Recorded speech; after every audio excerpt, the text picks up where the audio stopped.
Good morning আমার ফুল ফ্যামিলির সবাই কেমন আছো? তো আমি আবারও একটা ছোট লাইভ মানে ব্লগ ভিডিও নিয়ে আসলাম। কি বলবো, কোথায়ও গুলিয়ে যায়। তো দেখো, আগে এক জিনিস দেখাই। এখন ঘড়িতে বাজে 8:20 সকাল। অ্যাকচুয়ালি আমি গুড মর্নিং তো বলেই দিয়েছি, তো সকালই হবে। আমার মাথাটা গেছে।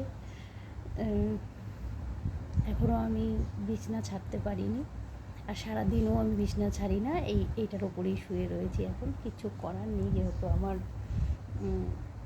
একটা ভিডিও আমি ছেড়েছি, অল্প একটু দেখিয়েছি, মানে একটা রিলস বানিয়ে ছেড়েছি ওর মধ্যে।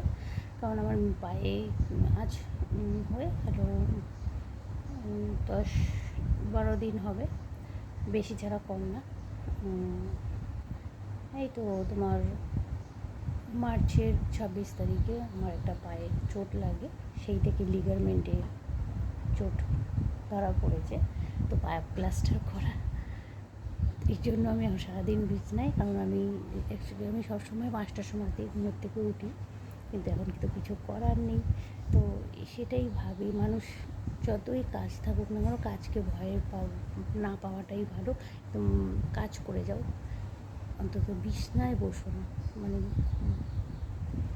অসুস্থ হওয়া যে কী বাজে জিনিস, মানে বলার মতো না। একদম ভালো লাগছে না, জানো না, সারাদিন শুয়ে বসে কাটাতে ভালো লাগে। তো আমার এই ভিডিওটা কেমন লাগলো, চলো আবার পরে ভিডিও নিয়ে আসছি। কী বলবো, মাথায় কিচ্ছু ঢুকছে না।